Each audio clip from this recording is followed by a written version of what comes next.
Rama ka kohë që bën diversion dhe është shumë e shëmtuar ta shohësh kryeministin këtë gjendje që bën këtë lloj retorike, këtë lloj për ditë kput nga një gjë që në fillim e nisi ç'a bëri. Doli dhe tha, mos më detyroni ju mua që unë të shkoj në fshat atje të rridhe të jap dorëheqjen dhe do na pikllonte të gjithë dhe do jepte dorëheqjen Rama dhe ku do venim ne të shkretët para Ramën. Domethënë, po pse bën këtë? E bën për të nxidhur ata falangat e veta nëpër internet që dalin dhe të akuzojnë çdo njeri, që dalin të indinjohen, të irritohen se po na ikën Rama dhe po bëhet qameti. Dhe nga ana tjetër këtë e shoqëroi me akuza konspirative, duke thënë që ju i shërbeni Greqisë, është Greqia interesuar për këtë, dhe gjithë falangat e veta akuzoni çdo që dilën në protestë si njëri që po i shërben Greqisë dhe qarqeve antishqiptare greke. Domethënë një kryeminist që luan në këtë lloj gjendje, nivel të ulët banal, ordiner, domethënë vetëm këtu mund ta bëj. Kjo është pjesa e retorikës me lidhje me protestën. Pra, më fal, nga momenti tu kemi të bëjmë me një takim drejt për drejt me personat e interesuar atje. Po për të parë se dalë aty. Pra, nga kjo të nesër pastaj bën si gangster, thotë unë siki kurrë etj. Pra, një ditë para thotë që shiko se iki fare dhe s'merrem fare me këtë punë, pastaj thotë duke iki fare. Tani thotë 500.000 veta mbledheshet. Po dolën 500.000 veta shesh, jo kryeministri i Shqipërisë. Po ikën Meloni, kryeministri ikën ngudiun Trumpi vetë ikën, që ka sa ka Amerika 200-300 milion, jo më një vend me 2 milion. Ky është cinizëm shumë i hidhur, shumë i ulët për një kryeminist. E para një tregon papërgjegjësi i thellë. Ç'është ky kryeminist që thotë unë nuk ikë dhe po mblodh gjithë popullit e derës. Si mund shpreh kështu një kryeminist? Kryeministri është aty për të dhënë llogari përpara popullit. Kur populli del proteston, ai duhet të shkojë ta dëgjojë. Ai duhet për ulë përpara popullit. Kam një mandat të 800.000 votave, që është shumica e votuesve të këtij vendi, i cili më ka besuar qeverisjen në këtë si thosh, me këtë vizion që unë kam për qeverisjen. Unë besoj që Trumpi ka marrë, nuk e di sa vota ka marrë, dhe po t'i dalin 500 vetë, sigur që ikën. Po t'i dalin 500.000 realisht. Në sheshet e Amerikës, sidomos gjatë kohës së ISIS, e mban më shumë mirë. Prit. Dolën me miliona, jo 500.000, me miliona Amerikanë. Megjithatë Trumpi vazhdon të jetë në president. Po, me miliona po them. Në të gjithë Amerikën. Po dalin para zyres tip. Ore, po them, çrën si ka tani në një vend apo në kudo. Ata ishin miliona qytetarë amerikanë që po protestonin kundër Trumpit, dhe Trumpi është në zyrë akoma. Ka një logjik sipas në mos gaboj tani. Apo është. Në mos gaboj sipas ku diun studive, më duket se është ke 5%, se më mirë shifrën. Nëse 5% e policisë së një qyteti del protestoi, ka marrë fund qeverisja aty. Tani, çështja qëndron kështu që qeveria nuk jep llogari thjesht në zgjedhje. Dhe kjo nuk është çështje zgjedhjesh.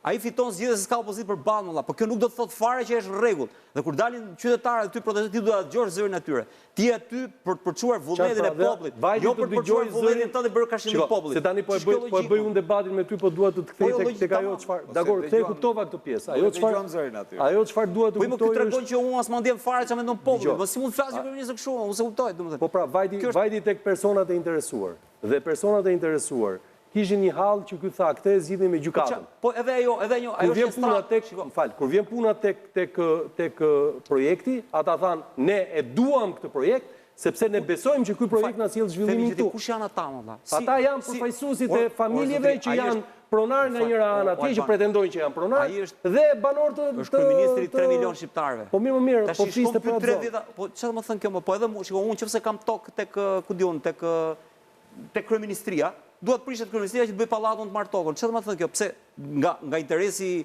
i 5 banorëve atje dhe nga padituria e tyre qeverisë kryeministri? Ore, gërdet, po nga interesi atyre banorëve atje dolen shesh. Ergys. Nga interesi banorëve atyre atje dolen shesh, sepse ata urran. Nuk urra as ti as ta Ulanti. Nuk është çështje. Ti dolen shesh për atyre. Nuk është çështje thjesht e ata sigurisht kanë të drejtë banorët të marrin pronësinë se ja u kanë grabit pronën atje. Do shkojnë të japin të tjerëve dhe ai luan me merre pronën, po s'ket drejta zhvillor sepse ne do ta bëjmë prapë zonë të mbrojtur. Është tjetër gjë ajo, domethënë unë nuk ka një konflikt pra këtë jam duke Alban. Ajo që po them unë. Se kemi thënë ne, e ka thënë kritika mos vendimet. Zvërneci nuk është një pasuri e pronarit të pronës aty. Zvërneci është laguna, është gjithë narta, është gjë shumë e madhe. Ajo është një pasuri kombëtare. Dhe për atë gjë përgjigjet gjithë kombi. Pra Rama për atë çështje përgjigjet përpara gjithë kombit. Dhe ka për detyrë të dëgjojë popullin. dhe më shumë se sa populli, në fakt ka për detyrë të gjojë ekspertët, të zbatoj ligjet dhe të mbrojë zonën, sepse është zonë e mbrojtur dhe ka detyrim ligjor, e para dhe e dyta është pasuri kombëtare dhe për të mirën e kombit duhet i mbrojë pasuritë. Këto janë pasuritë tona dhe nuk janë pasuri që ne mund t'i përdorim edhe si facoleta dhe i shtrydhim dhe i hedhim. Janë pasuri mira vjeçare, të cilat duhet të jenë aty edhe për fëmijët tanë nesër. Nuk janë i shtrydhin e sot si limone dhe idhe, se kështu mund shkatrojmë gjithçka. Çfarë do i lëm nesër fëmijëve? Ti thua, ti je në variantin që po u ndërtua prishet. Po sigurisht që po. Nuk ka variant që ti jetojnë në harmoni të dyja gjëra. Dhe këtë duhet ta thonë ekspert. Do të thonë deri ku mban ajo. Tu jemi okay, tu hym në argument. Të ndërtosh ti deri 8 kat aty, sa thënë vetë se do ndërtohet, kjo është shmenduri. Po s'ka projekt po. E para, e dyta, se ka dhe gjë, se thotë aeroporti, po me dhe aeroporti, edhe i pengon. Edhe i prishmë. Do të thonë tani, më fal, kur i bën ti këto, nga se nisesh olla? Nga epshi i parës apo nga mbrojtja e mjedisit dhe natyrës dhe vendit. Sepse ajo është një pasuri e cila prodhon të mira resurse edhe për ata që do jenë nesër. E para, e dyta, ajo është një pasuri e cila sigurisht është dhe rezervat natyror. Dhe ka të bëjë se ekosistemi është pjesë e gjithë, edhe për këtë duhet kontribojnë.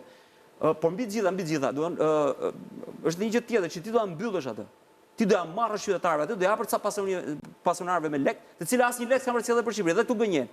Sepse nëse do ndërtosh rezorte vilash, po themi vilat, çfarë pare do hynë në Shqipëri? Ta dëgjoj Arsiolën këtë argument. Kemi rastin se këtu është bërë kasapan gjithë Bregdetin më burr. Kemi Green Coastin. Çfarë të mirë ka vendi nga Green Coasti? Çfarë parash gjeneron Green Coasti? Ta dëgjoj dhe Arseidën me këtë argument. Sepse është tjetër gjë, fal, kur ti ndërton resorte, se unë nuk jam për resortet Gërdec. Më fal, se më lidhet gjithmonë tek ajo, se është e njëjta, domethënë është e ngjashme. Nuk jam për resortet Zvernec, po edhe në pjesë tjera të Bregdetit mund të bësh resorte. Po këta s'bën resorte, këta bëjnë blloqe, udhëheqje, siç ka që blloqi, ka një kontradiktë albanse. Protesta është ngritur me pretendimin që ne duam dhe investimin, por nga ana tjetër duam dhe zonat e mbrojtura. Ne duam dhe investimin, ne jemi pro investimeve, ne jemi pro zhvillimit ekonomik, por nga ana tjetër, nëse ti thuaj që në mënyrë absolute ne dalim edhe për shfuqizimin e ligjit të 2024-s, i cili ka disa pika ku vendosen edhe rregullat se si mund të ndërtosh në zonat e mbrojtura, do të thotë që në mënyrë absolute ti del dhe thuaj që unë jam kundër marrjes dhe thithjes fondeve nga investimet e huaja në Shqipëri. Automatikisht. Pra, jo, po të lutem.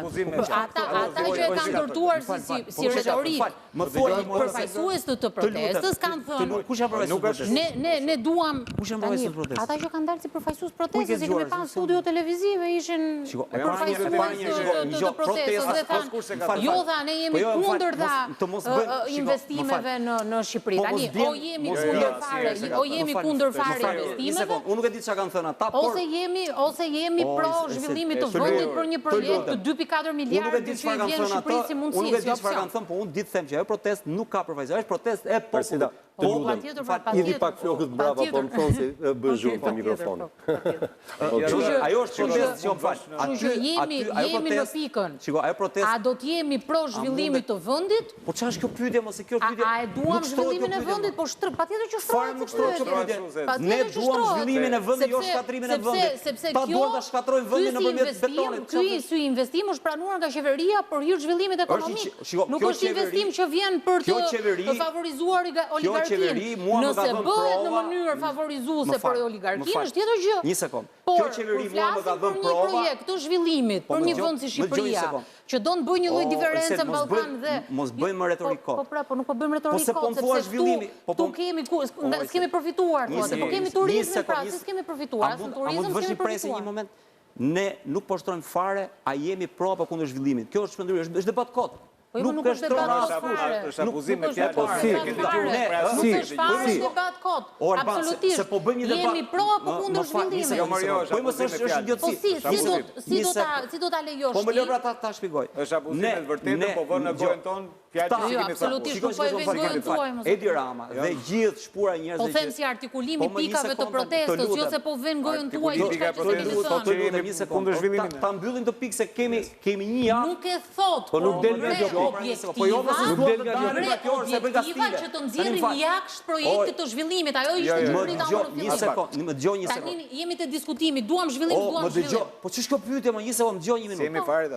O po na quaj idiot neve, edhe po flet me idiot ose tash se nuk e di. Po nuk po e pe asgjë në gojën tuar, më sot po them për pikat e protestës, më lutem tani se do ta trajtosh si çështje idiotizmi, ti është tjetër gjë. Nuk po do të dëgjosh. Nuk po do të dëgjosh. Edi Rama, njerëzit e Edi Ramës kanë kohë për një javë që mbushin kakofoni bën në gjithë sferën mediatike shqiptare, e bën për të devijuar debatin dhe për të akuzuar të njollosur njerëzit atje sigurisht kundër zhvillimit.